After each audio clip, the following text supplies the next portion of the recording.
Welcome to this episode of The Wolf and the Shepherd. Today we have with us Merle Rutledge, who is running for the governor of Virginia under the Republican ticket. Merle, glad you could be with us here this morning.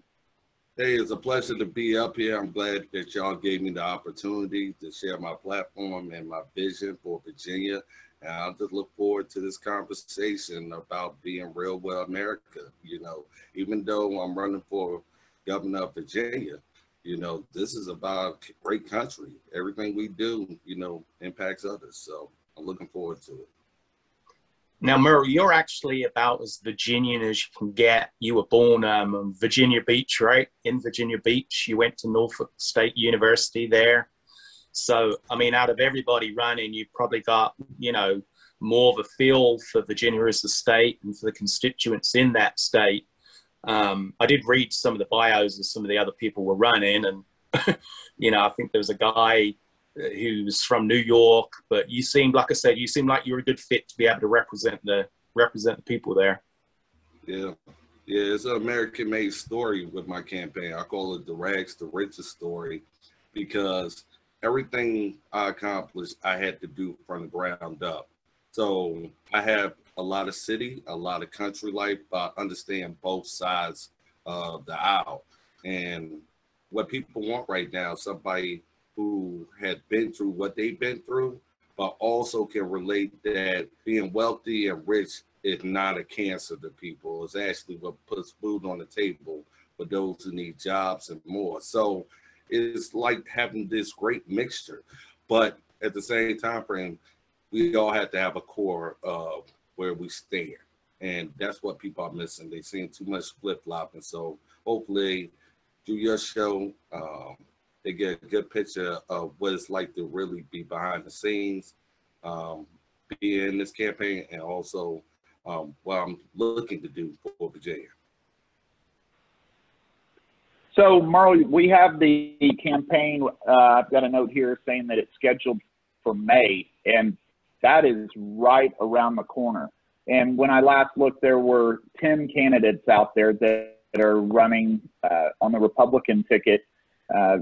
What are your preparations for that convention?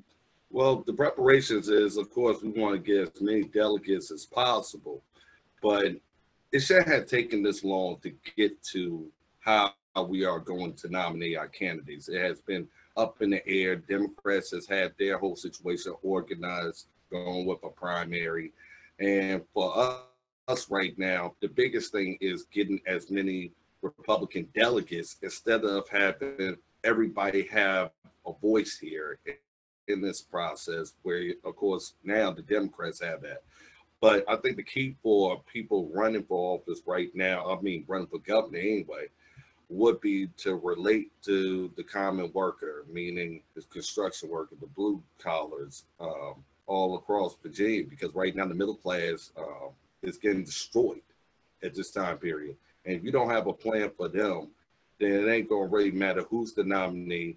We lose, you know, and we got to get the voters that we lost. We lost them for a reason, and we got to get them back using a different type of message. And right now we got some bad messages. So right now, you know, looking at how this process is going to go, people are going to have to get very uncomfortable. That's why I'll tell them, you know, and start looking at new voters, and of course, looking at anybody. You can't look at any voter as not important or not able to get you over that curve. So if anybody's just running on, I'm going to just go to places where I have a red carpet waiting for me, then we are doing ourselves a huge injustice here in the Republican Party. Yeah. Now, have you actually been able to get out and connect with people as much as you wanted? I know with, you know, certain restrictions put in places and, you know, the size of gatherings and stuff, it's been a, you know, very difficult time for some people to kind of, you know, meet constituents and really, you know, touch base to as much as you would be able to, you know, under normal circumstances. Has that affected you much at all in your campaign? I think it affected everybody. Of course, it affected us, because in campaign, you want to be out there knocking on doors, not okay, you're knocking on a door and somebody saying 6 feet or get off my property because of a third party, you know, trying to create a condition. I have to say it the way it is. But yes, it has hurt, but we can't use it as an excuse. You know, we all are in the same box, whether you're a Democrat or Republican. You got to find a way to reach voters. So you got to stay up extra late till 5 o'clock in the morning, where you would normally been able to connect with these people between 9 to 5. Then that's what you got to do. And honestly, I'm sick of the other politicians complaining, because I'm like, you find a way to win. You love your country, you love this Commonwealth, and you love the direction that you plan to have this Commonwealth going. You're going to do whatever it takes. Right. Now, I see you're like 40 years old, right, Merle? 40, 41? 40. So you're Yeah, at the kind of right age to really delve, you know, full speed into politics. Can you tell us a little bit, and the listeners, how you kind of got involved into politics, what your history leading up to running was? I guess I was against authority in some kind of ways. Actually, what got me into politics was my mother. She was always going to NAACP meetings, local government meetings, school board meetings. And as a kid, you watch it and you see her commit, you know, be committed to change. And she'll just, if there was a problem, whether it was somebody being treated unfairly in the schools or whatever it may be, she'll go right to bat for them. And even with me, you know, if there was a situation where she felt it was unfair, whether it was the schools or whatever, as me being young, you know, you gravitate towards what you are around, what you experience. So it was kind of like passing the baton to me in a way, by showing me you don't quit. You always start at the top and work yourself down to the bottom when you want to handle dispute resolution. And to me, I was always around working with executive directors or school board superintendents or those in public service.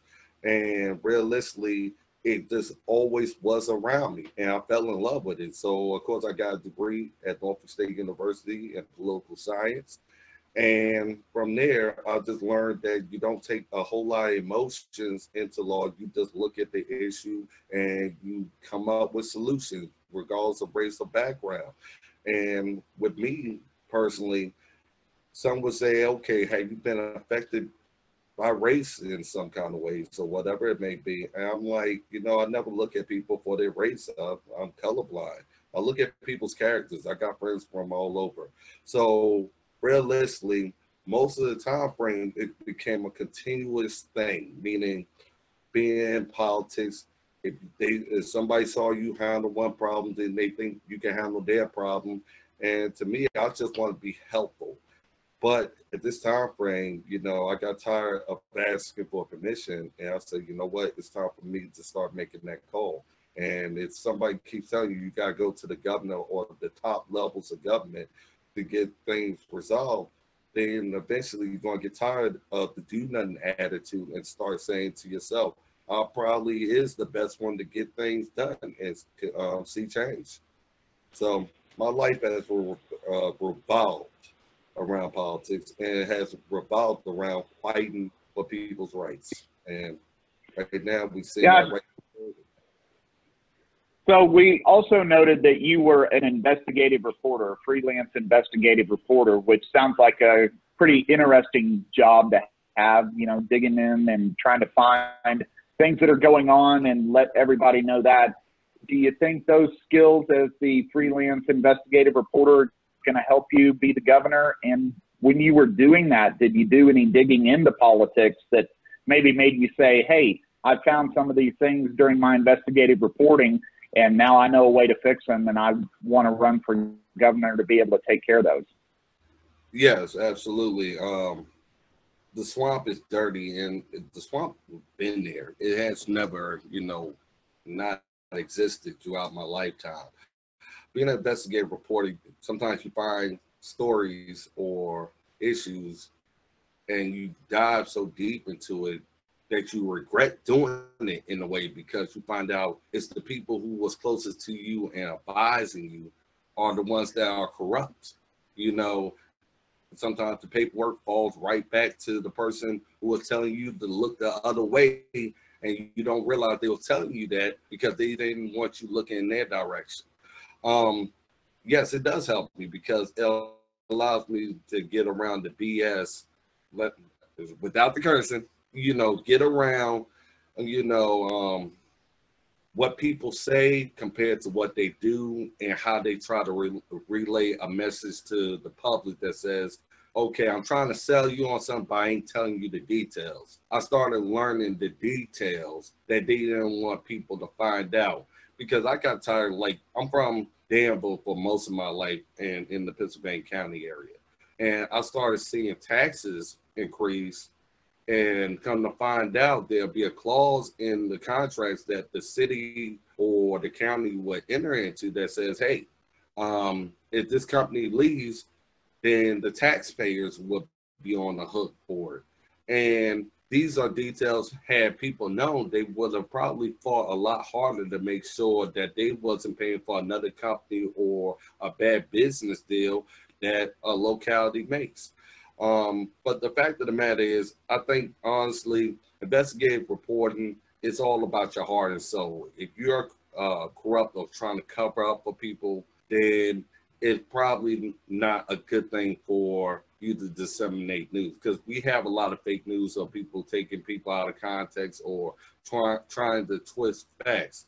Me, I was all about the truth and telling the truth that other newspapers would not report. Just because it's a great story doesn't mean that news is going to run it. And I started noticing they want to run certain articles because it made that area look bad. And it's not about making it look bad. It's about fixing the problem so we can look good. So to me personally, it's about exposing the truth, exposing corruption, telling people exactly how their government officials are really working. It used to be like that in the news. Now it seems like people or newspapers are bought off and they just print out whatever favors whoever is paying them. And that's terrible for journalism. You know, tell the story, tell the real story, not just make it up so it just basically causes people to lose trust. Yeah, now, obviously you're still alive in front of us, so you didn't do any investigations into the Clintons. Obviously, one of the big things which has come up this last year or so is the cancel culture and censorship. And you were just mentioning about newspapers now. They don't seem to have any commitment necessarily to the truth. It's more about their political affiliation, and they can print basically outright lies. I mean, there was an incident last week where I think it was the New York Times basically got busted for misquoting Trump. And, you know, they did a very poor job of kind of apologizing for it, even though it was basically an out and out lie. And they don't seem to care about giving false witness and ruining people's reputations and looking back into people's past and misquoting them, taking something out of context. Do you think this is just going to get worse and worse, or can you see an end in sight for this type of dirty games as such? Well, it's going to get worse and worse until we start holding the news accountable for what they put out there. The fact is, I'm all about free speech. You know, you just say it like it is. You know, just because somebody printed it doesn't mean it's true. It's incumbent on each and every person to do their own research, which a lot of people are not doing. They just read the headlines and just say, okay, this must be the truth because it comes from the source. And President Trump, yes, is a victim of it. We all are. For the most part, it seems like Republicans and conservatives are the ones getting this cancel culture. Like my Facebook page and my other social medias has had been suspended, banned, or videos removed, even though it wasn't nothing to violate terms. It just was made up as it goes along. And to be honest about it, you know, they're not going to apologize. Their whole job was destroying President Trump and destroying his movement. And to say the least, you know, we all are, you know, falling victim to it. The only thing we can do is fight back and get back out to where it belongs. We need to take it to the streets. You know, we can't let the newspapers write our story.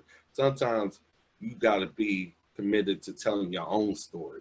And if that's the case, then that's the case. But, you know, newspapers. Sure.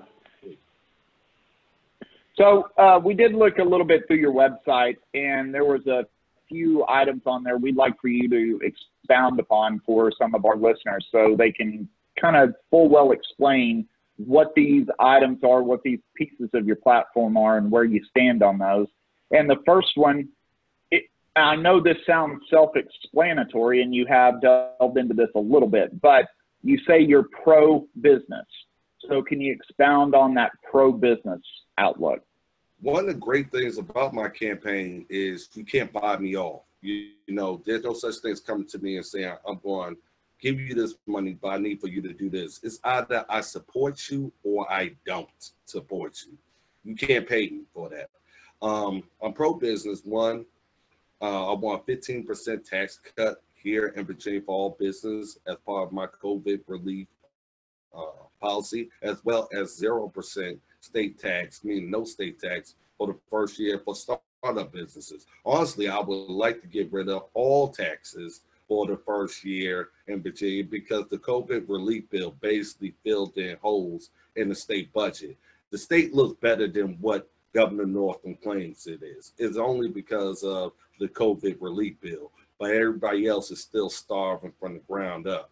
So also, I'm pro-marijuana. That brings in $300 million in revenue the first year. I'm all for it. I want records expunged so people can get back to work and don't have to deal with the ills or the social ills of, you know, past convictions for a harmless offense. They need a second chance. And I'm actually about second chance for all non-violent offenders, well, automatic expungement after they meet certain conditions and earn their right back into society without having to pay hundreds of dollars to get a record expunged. And plus this brings people back into the workforce that are much needed in certain jobs. Also, I'm all for lifting uranium mining, which will bring in thousands and thousands of jobs in the rural area because of modern technology. Back in the day, I wasn't supporting it because I felt like it wasn't enough research on it or the area to basically unilaterally take on such a big project. But now I see it as a great way for extra jobs. So that's my way of being pro-business. I keep it clear cut and without a whole bunch of garbage where everybody can understand we can benefit from this. And plus it's going to bring more businesses into Virginia, especially knowing that they have the incentive to come here. 0 state tax on the first year, that gives you a lot of wiggle room to work with. And also we want to make sure that businesses know we have their back. They put food on the table for people. And right now, the $15 minimum wage, I'm against that. Until we are able to meet that standard, I'm not going to destroy businesses, and it's going to be a killer to small businesses. So I'm against that. Because right now, those kiosk machines you see in McDonald's or where you could go up and self-pay and stuff like that, that's going to be somebody's job right now. And realistically, these businesses do not want to fire good employees and put them out of work right now. And right now, people are paying more money for basic services and goods, but making the same pay right now. So we can't afford to do a minimum wage increase, which most businesses are really frowning upon because it's the death of small business to them because they can't afford it. You know, this is a pandemic, and it seems like for Democrats that consider it so serious, you should have common sense reform here to know, hey, we may be barking up the wrong tree a little bit too soon. Yeah, now I see you're a big proponent of the Castle Doctrine and a strong supporter of the Second Amendment, especially in relation to how it affects women, protection from assault, domestic abuse. Could you tell us a little bit about that and your platform for that? Yes, I believe more women need to be trained in gun safety classes and, of course, be armed. Restraining orders is not enough. And the Castle Doctrine said that you can protect your home and your property from criminals, you know. And realistically, we should have had this law here in Virginia. But I'm also the insurance plan for patriots and those who are gun owners, because I also want to have a self-defense review panel that reviews self-defense claims before it makes it to a grand jury. The reason is because most juries are not, I would say, they don't understand the full dynamics of self-defense, and a lot of people are wrongfully convicted, and it was a justified shooting. And I want to make sure that we are not locking up the wrong people, and that's a way of criminal justice reform at the same time. I also want a enhanced stand your ground law. I also want to make immunity for shop owners and more during a time frame of unrest like the summer of 2020, so they can defend their property and themselves. You don't know what criminal has on their mind when they come into your place and they are trying to do harm in any kind of way. And also at the same time period, I want to make sure we have extra safeguards that are in place to make sure red flag laws doesn't take your gun without due process of law, meaning a judge decides it based off a trial, not premature actions that leaves a person defenseless to monsters. And we also, that's the point of courts in the justice system, to see the merits of the case, to see whether it is, verified that there's a danger in that situation. But regardless of the situation, I'm a firm two-way advocate, and I'm going to fight for people's right to defend themselves. And I believe I'm the insurance plan for most people that are looking for adequate protections. And gun control is dead on arrival with me. Period. And I do plan on also, and this is a commitment, pardoning anybody who breaks Governor Northam's gun control laws. It's unconstitutional, and I will not have anybody suffer for that. So that was almost a perfect segue into my next question, which had to do with your stance on being pro-constitutionalist. And so can we get into that a little bit and spin off with that as far as some stances that you've already said that maybe we'll call them regular Republican might be against, like the legalization of marijuana. There are a lot of folks that turn around and they say, well, that seems to be more of a liberal leaning policy. But you're saying pro-constitutionalist, and then you have those views. So can you kind of walk us through the pro-constitutionalist while at the same time how you're going to get around some of the detractors, let's call them, that might say, well, you're not really a Republican because you're pro-marijuana? Honestly, I could care less what they think. I'm pro-marijuana. It's a time frame where you stand on your guns and you don't have somebody control how you feel. If you don't have a core, you just don't have a core. My thing is, I want to end the war on drugs and focus on recovery and mental health. A lot of people go back to drugs because they can't find a job because they got a felony out there, and they are committed to actually change and want to have a good start or a good second chance on life. That's why my second chance program is so important for nonviolent drug offenders, to say, hey, I want to clean your records and get you back to work and get you back on your life without whatever from back in the day. That's why I'm very committed to recovery and mental health services. And most mental health experts think marijuana is a good drug against opiate addiction. And I'm more concerned about opiates than I definitely am about marijuana. And honestly, we lose jobs and more. So to the Republicans that have a problem, Democrats, anybody who has a problem with that part, this is over 12,000 jobs. This is also a chance to reform how we handle our war on drugs. Instead of incarceration, we look at recovery and mental health. We pay $60,000 a year per person to be locked up in a penitentiary because they are drug addicts. That doesn't make real common sense here, when you can pay $5,000 or $10,000 to a recovery center for them to actually get back right on life. Nobody's perfect. I'm tired of those who try to act like they're perfect or not. Trust me, in investigative reporting, I found out more skeletons in people's closet that claim to be above reproach. And honestly, if you're trying to be Mr. and Mrs. Perfect, you're not going to win the election. People want the real deal. and they want to know the good and the bad and make a decision on that. That's why people can't handle certain candidates when they find out about them too late. And they're like, oh, okay, now I don't want to vote for them, but now you put them in a position for us to lose everything. And too much is on the line right now with socialist policies and more for us to be playing guessing game. We need true leaders, not politicians. Now, you're very committed to a lot of the freedoms which, you know, some Republicans claim they're in favor of, but they start watering down the moment they take public office. And obviously, you're going to end up with some pushback if you get elected from certain Republicans who want you to be more moderate on some things, but more hardline on others. Now, going to the marijuana thing, I mean, as you were saying, in terms of the taxation it brings in, you know, the lack of proof really that it is any type of gateway drug. It is a great alternative to opioid. And the hemp industry as well, the amount of money that can bring in. Why do you think Republicans in this day and age still have this very archaic attitude towards marijuana when, you know, compared to something like alcohol, you know, I mean, it's almost harmless in comparison?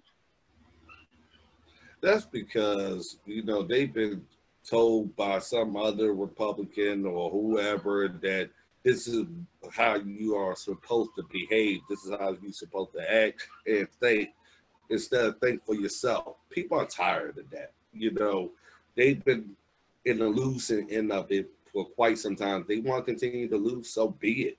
You know, I'm not going to change. Once I say I'm for something, I'm for it. If I'm against it, I'm against it. People are just tired of the flip-floppers. And honestly, I would tell anybody who is a voter or a part of any political party, you got to start thinking for yourself and start making your own decisions, because a lot of people want to say they for marijuana that claim that they are not. They'll start saying, okay, well, I believe it's good for medicinal purposes or whatever have you.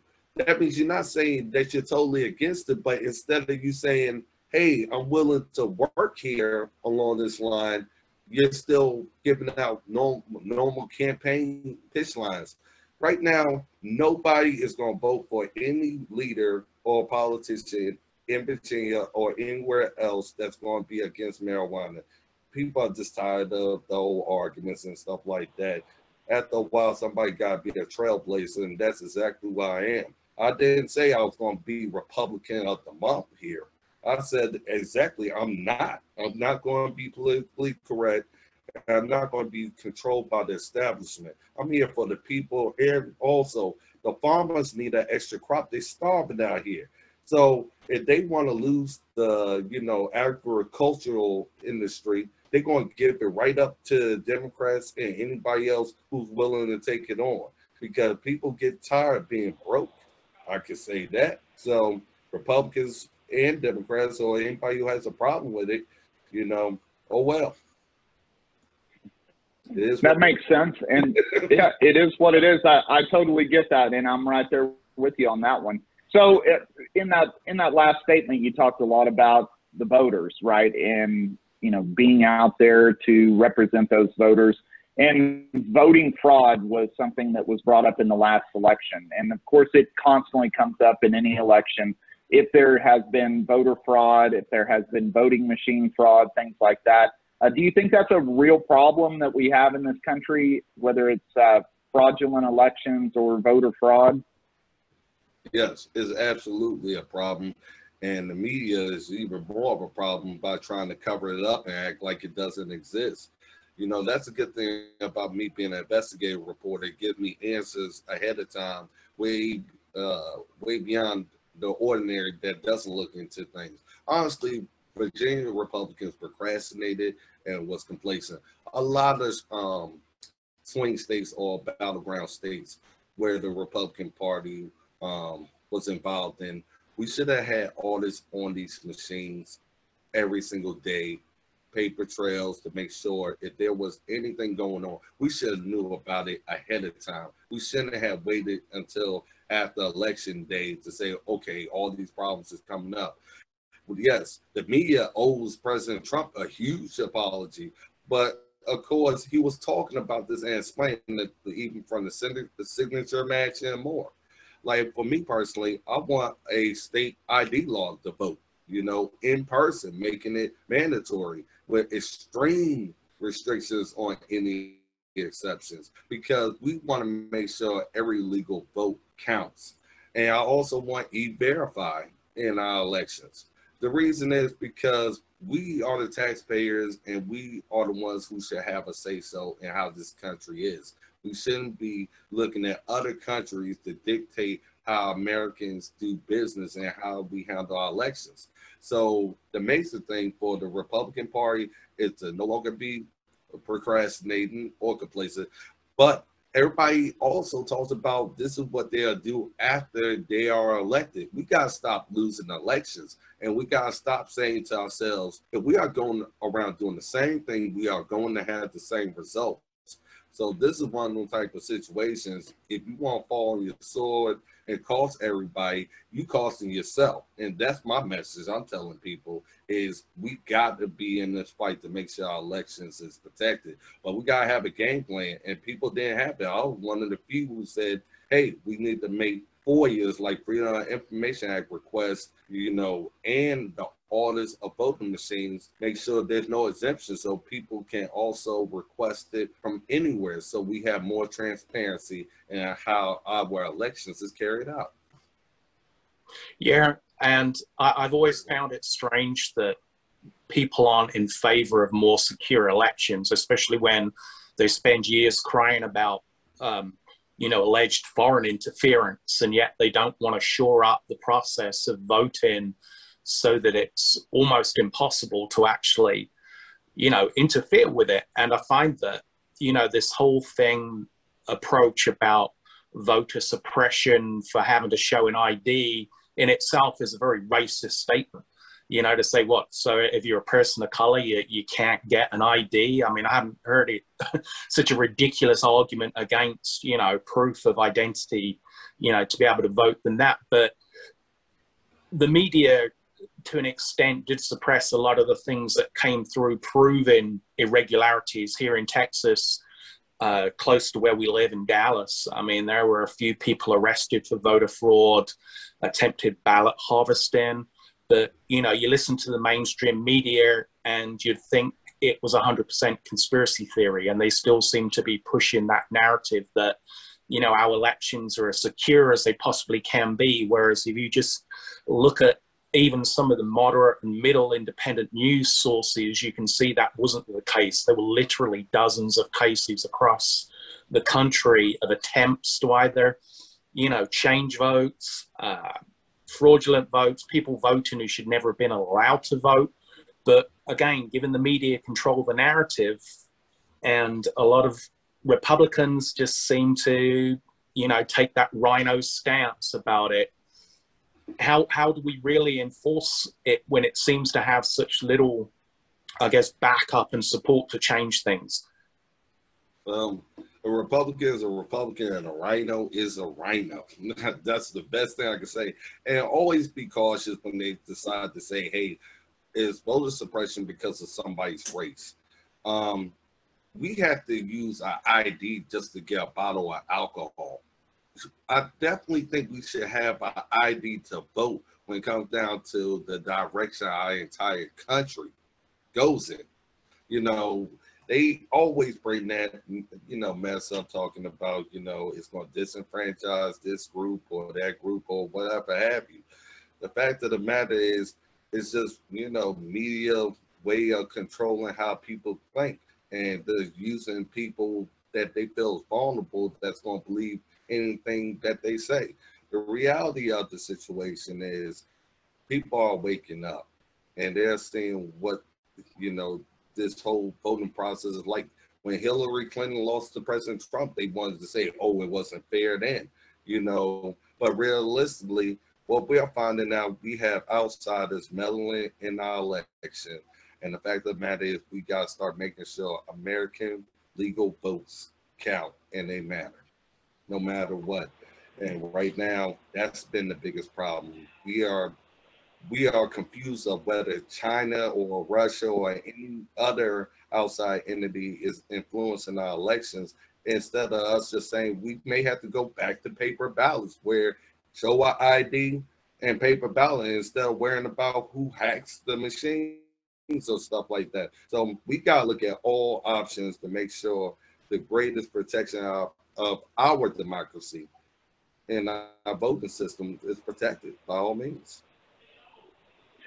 So kind of shifting off of that point, let's talk a little bit about illegal immigration. And of course, in Texas down here, we're constantly hounded in the news about the border. You know, we share a large border with Mexico, and of course, we have a maritime border as well.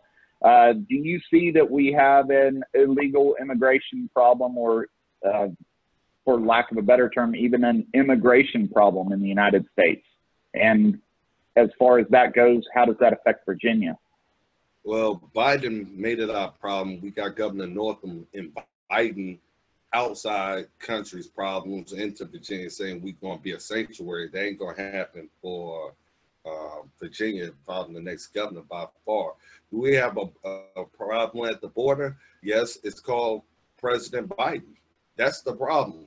I'm all for finishing the wall, making sure nobody comes in, not giving out incentives like my other candidates and opponents who voted for in-state tuition for illegals. We are trying to basically invite every single problem here, and people got to realize if they inviting all of this, they are taking the American people out, and we are taking on problems that we don't even have a budget for.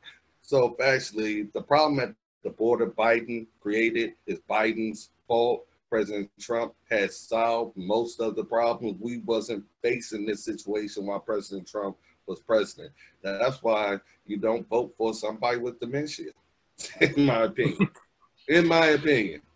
Yeah. Now, I was reading an article this morning about cartels actually charging, I think, around $50,000 or $60,000 to smuggle people into the southern border, and for that money, they will put together an artificial family for them involving kids to get them into the country. And, you know, where we have people in the world who, you know, are genuinely against America and harming the country and its citizens, that, you know, some of the countries these people are coming from, $50,000 or $60,000 to get a hardcore terrorist in the country is not a lot of money. So even if we could turn a blind eye to the economic impact and to, you know, the effect it has on employment or unemployment rather, it's definitely a national security risk, and it could be an absolute huge one. We're not just talking about a few gang members coming in and, you know, jacking some cars or, you know, breaking into some stores. We're talking something which could be catastrophic along the lines of 9/11. Mm-hmm. Yeah. And also it takes away American jobs. Like I said, I was sending National Guard troops down to the border to help out. But honestly, I'm not giving out one bit of concession for anybody outside this country to come inside this country, straight up locking down the border. And people are going to have to learn. Others had to wait in line too. So this isn't something brand new.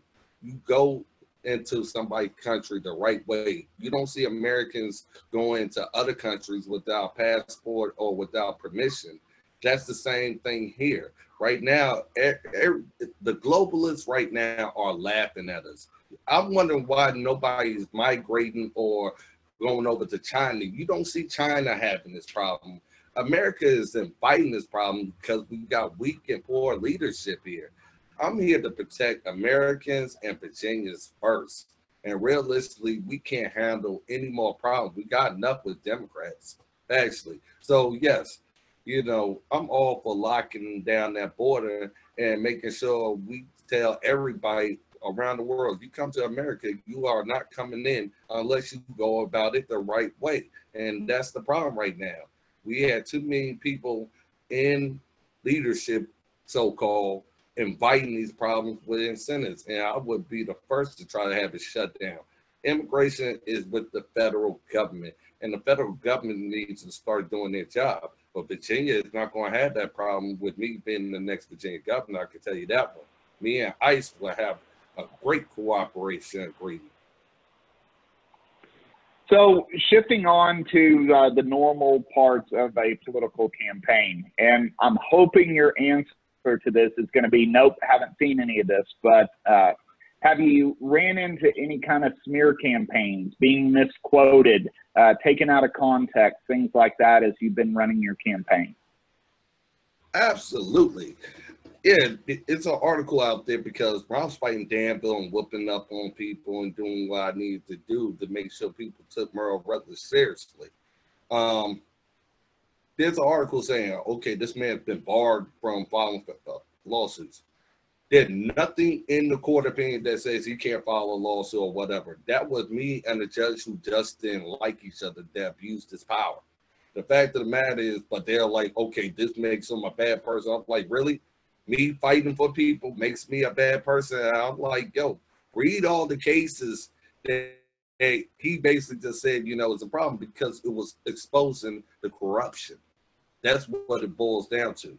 So, like I said, yes, it's plenty of smear campaigns out there, but a lot of things ain't smears. It's the truth. I got one of my opponents who fundraised with a self-admitted pedophile. I'm like, we got one who's a Chinese capitalist vulture. You know, the smears is all over the place, like talking about it, but the fact is, truth is still truth. Me, it doesn't bother me. I want it to get vicious and improved. People need to see the difference between what is a politician and what is a patriot. And a patriot is going to find a way to win. So you can smear, do whatever you're going to do. We can do it right back. So it's one of those type of things. Is it a problem? Yeah, but it's one of those type of things. Politics is brutal, and you got to be ready for it any kind of way. Yeah. Now, it seems that some people get a free pass regardless of how much they mismanage stuff. I mean, you take Governor Newsom in California, I think they're up to about 2 million signatures for recall now. And, you know, last week he came out and made this statement, oh, it's about racism because of the browning of California, you know. So he's tried to make it that, you know, if you disagree with his policies on COVID and everything, it's really about racism, not about mismanagement. You've got, you know, Cumio in New York. I mean, other than the media conveniently ignoring all those seniors he sent to their deaths in nursing homes, have given him a free pass to, like, oh, maybe we'll start getting serious on the sexual assault claims when the 171st person comes forward. You've got people even at the mayoral level who mismanage. I mean, Chicago has been a story for years, but you look at Portland, Oregon, where Antifa have been running rampant for the last year, destroying the city almost every night, and the mayor there mollycoddling them and refusing to take a strong stance and then releasing them back on the streets again. And these celebrities have come forward and paid for their bail. Why do you think people like this get such a free pass, whereas people like yourself, who constantly say they want to stand up for their constituents, they want the best for their people, have such a hard time in comparison? It's all about, if you have a bad messenger, then it's hard to hear the message. But actually, my philosophy for handling the riots, honestly, I'm the only candidate who has stopped the riot. That was Danville 2018 after an officer-involved shooting. Police must be police. You cannot defund the police or whatever have you. There's a such thing as a good cop and a bad cop. I know that all too well. The fact of the matter is, it's called weak and coward leadership. You know, some people don't need to be in that position. They thought it was easy. They never thought these problems like Antifa and Marxist was going to happen. But you're supposed to know that before you decide to give out the oath that you're going to protect and defend this country. You know, that's all a part of it. And actually, they invited and allowed it to happen. And now their cities is being wrecked with, it's just total chaos. And actually, that's what bad leadership looks like when you have somebody who's not respected. The fact of the matter is, they need to lock them up. They need to make sure they don't get released immediately back out there. They need to start making sure if you want any kind of leniency, you're going to have to clean up the city and pay for the mess. The fact of the matter is, it's a lot of people who should be locked up. Those celebrities who've been funding this mischief, those leaders who've been saying make people very uncomfortable, like Barack Obama and the rest, they have gotten away with so much. That's why people feel like they could get away with anything. I wasn't brought up that way. I was brought up, you make a mess, you either clean it up or you deal with the consequences. It's all about common sense, and it's a lack of it in these situations. Some things are not as difficult as it seems. It's just really poor leadership all the way across the board. And that's what happens when you have, you know, sure. I'm sorry to cut you off there. Were you finished, Merle? Yeah, okay. I just want to make sure. I felt like I cut you off a little bit there. So I know we haven't been debating, but if this were a debate right now and we were at the end of the debate and you got your little 1 minute at the end of that debate to kind of stare into the camera and say what you wanted to say to the good folks of Virginia, and you just had that limited time to really throw it out there, we want to kind of give the camera to you, give the mic to you, and kind of let you just have a minute or so to speak to the folks in Virginia. Absolutely. The first thing I will say is America is not divided. That is just liberal propaganda. We all grew up here in America around different races and backgrounds and ethnicities. Many of those that we are friends with today, we don't turn our back on our friends and we don't turn our back on America. The fact is we will move forward together in a positive way that respects that we are all equal, but we will not be judged by the color of our skin, but of course by our character. And my number one argument would be we need to have common sense and move on with life together. Nobody's enemy. We are all here for the same thing, and that is for the American dream, and we will get there together, not apart. It's closing out that division gap and just basically saying we all been here in America. We all grew up around each other, and we're going to have our differences. We just need to be respectful to the fact that we can't agree to disagree. And that's all about common sense, not about political propaganda. Thank you. Now, Merle, I did actually have one last question for you, and this was actually written by a Democrat I saw on Twitter. And do you have any advice for Joe Biden if he's at the top of a steep set of stairs and he feels suspiciously that Kamala Harris is very close behind him? Well, my biggest advice for President Joe Biden is to resign and do what's best in the best interest of this country. He's not capable of doing the job. He knows it. And that's the best thing he can do for everybody is to say, my time is over. And just pass the baton. And also, don't cut thousands of jobs from the Keystone Pipeline. And we want to have these high gas prices. So tell the Democratic friend, look at the gas pump every single time frame. That's Joe Biden. So. Gotcha. Well, Merle, thank you for taking some time out to spend with us, and we really appreciate that. One last thing, if you could let everybody know the best ways to get a hold of you. I know you talked a little bit earlier about, you know, some social media issues with your accounts being suspended or whatever, but if you have a website, any way to get a hold of you, support your campaign and good stuff, please let everybody know that. Yes, you can go to www.rutledgeforvagovernor.com to find out my policies, platforms, and also donate to my campaign. Other social media networks we use is MeWe, and all you got to do is really Google my name, my Instagram comes up and more. One of the major things you're going to get from my campaign, you ask a question, you get a direct answer, and always feel free to reach out, no doubt.